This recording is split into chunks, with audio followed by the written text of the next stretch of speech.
Live from Waterford and Dungarvan, this is Waterford at 1 News. Good afternoon, I'm Eimear McKeown. Today's top stories. On board Planala have refused permission to the Tower Hotel for the demolition of a number of buildings to build new hotel rooms and a conference centre.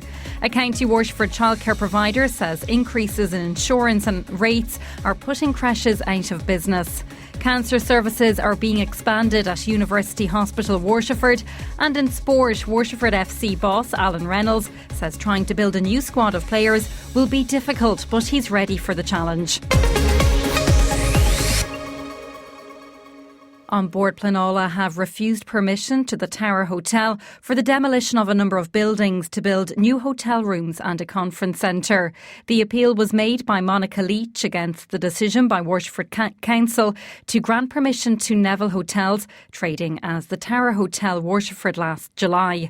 Liz Reddy reports. Neville Hotels wanted to demolish the existing 4-storey terrace from 16 to 20 Lombard Street and a 4-storey corner building at 36 The Mall, which included 15 hotel rooms and a laundry. The proposal was to build a 5-storey extension consisting of 60 bedrooms and a conference centre. On board Planala said the applicant had failed to demonstrate that exceptional circumstances exist that would justify the demolition of the protected structures on the site. It also ruled that the proposed development would materially affect the character of the adjoining architectural conservation area and would set an undesirable precedent. Given its prominent site in the city, the board said the proposal would seriously injure the visual amenities of the area. The owners of the Tower Hotel, William Neville and Sons, say they're disappointed by On Board Planala's decision. They say they'll now look at the reasons as to why the demolition and extension were refused. A County Waterford childcare provider say increases in insurance and rates are putting creches out of business. Childcare providers will get a one-off payment from the government in the coming days after a year of pressure on the sector. Children's Minister Catherine Zappone has said the payments will average €1,500 per provider after one of the 2 insurers in the Irish market pulled out. Glynis Casey, the owner of the Small Talk creche in Abbeyside, has 17 staff members looking after 60 children. Her insurance premium went up by €1,000 even though she has never made a claim. She told Damien Tiernan on Daysha today that this comes after a rates increase as well. And on top of that, of course, there's the rates that we have to pay. Not all childcare facilities pay rates.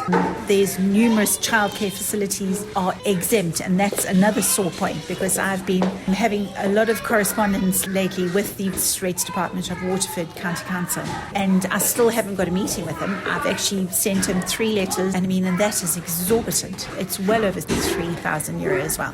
She says they have no option but to go with the one insurance provider available. When I questioned it, she just said that that's the way that insurance companies worked.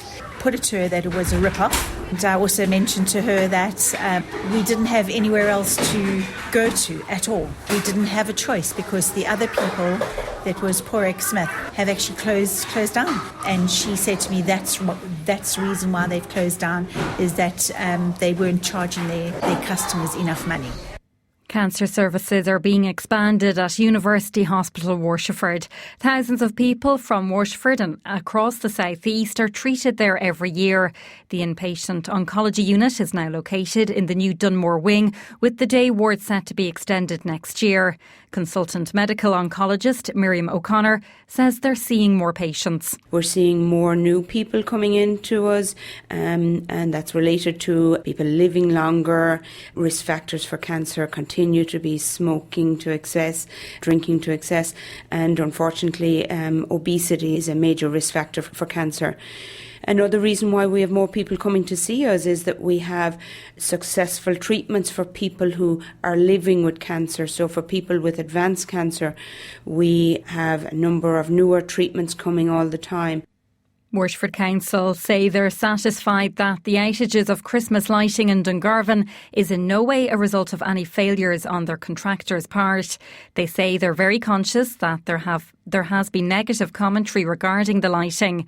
WLR's Sinead Ahern reports. A petition has been set up on behalf of the former provider who has put up Christmas lights in Dungarvan since 1989.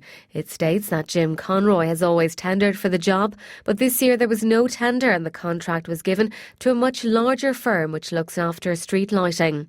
Instead, the council used Killary Lighting Services, the same company that was contracted in Waterford City and Tramore. It was due to concerns over value for money and health and safety. The local authority says Killary provided the service in Waterford and Tramore in recent years with minimum falls and for half what it was costing in Dungarvan, despite the work being very similar. They say local councillors have no role in awarding contracts. The council also pointed out that the majority of councils do not provide Christmas lights across the country, let alone invest in significant festivals for the period, such as Dungarvan Aglow and Winterval. Verona Murphy says she may run as an independent candidate in the next general election. Last night, Fine Gael deselected the haulage boss from its Wexford lineup. During the Wexford by-election, she claimed migrants needed to be deprogrammed as they may have been infiltrated by ISIS. Speaking to South East Radio this morning, she says she's considering standing as an independent in the election instead. You can't discount what people are saying, but I do need to think about it. It's a huge commitment. It takes a huge campaign. They're the things I'm going to take stock of, reflect, and I'll think about it. But I will say that my office will remain open so that I can get through the issues that were raised on my last campaign. I won't let anybody down. I want people to contact me. 25 additional jobs have been created at Bus Éireann in Waterford since last year. They introduced a new city network at the end of 2018. John Sheridan is Bus Éireann's Media and Public Relations Manager. Customer journeys across Waterford City have increased 72% in 2019.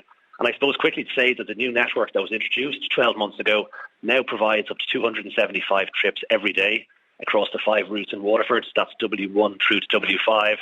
With services now operating between 6:20 in the morning and 23:30 at night, and all delivered on state-of-the-art buses.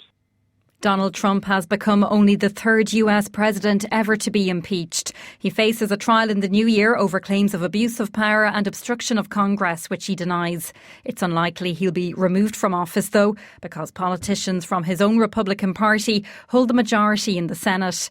The allegations haven't put off these Trump supporters. All the information they're bringing up against him seems pretty bogus. I think it's ridiculous. I feel like it's a witch hunt. This man has done so much for our country. I believe it has emboldened a lot of people who were not sure where their loyalties lied. They see the unfairness of this process.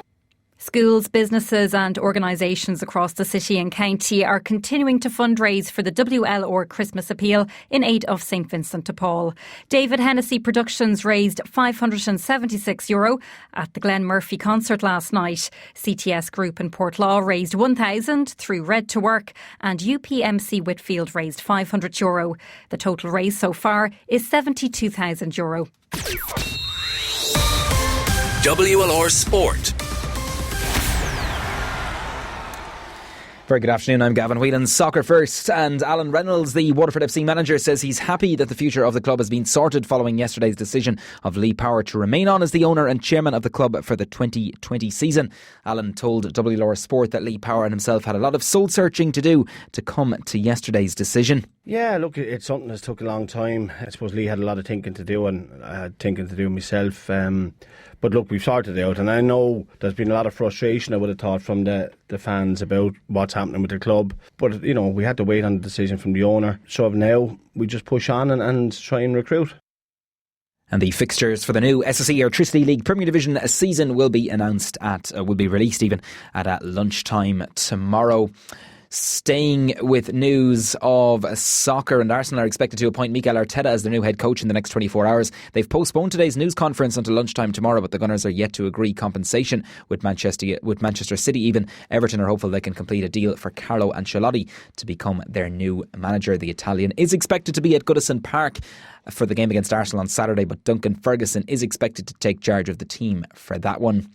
Today is Ole Gunnar Solskjaer's first anniversary of becoming Manchester United manager. Recent victories over Spurs and Man City, along with reaching the League Cup semi-finals last night, have eased the pressure on the Norwegian. He feels there's been a lot of change in the past 12 months. We're a younger, more hungrier squad. Definitely we're the youngest squad in the Premier League. It was a joy when I came a year ago as well. Of course, don't get me wrong, but sometimes you got to make decisions that you think are the right ones. Dundalk will have home advantage for the 2020 President's Cup. The Lily Whites will welcome FAI Cup winners Shamrock Rovers to Oriel Park on Sunday, February the 9th. Meanwhile, the Republic of Ireland will finish 2019 in 34th place in the FIFA World Rankings. Belgium remain top of the latest standings, with France and Brazil completing the top three. Rugby union Sean Cronin even will make his return for Leinster in tomorrow's Guinness Pro 14 derby against Ulster at the RDS. The Ireland hooker will be playing for the first time since injuring his neck at the Rugby World Cup. Gaelic Games Leitrim football manager Terry Hyland has left Emlyn Mulligan out of his panel for 2020. 32-year-old Mulligan insists he hasn't retired and says he'd be open to returning to the fold of the future. Leitrim are preparing to play in Division 3 for the first time since 2008. And finally to horse racing, where the Board of Horse Racing Ireland say Tipperary is their preferred location for a second all-weather track, but they insist approval can't be guaranteed due to a lack of funding at present. HRI Chief Brian Kavanagh says they want Tipperary to join Dundalk in being an all-weather venue, but they need the finances to be in place for the development. That's the latest on WLR. More at 2.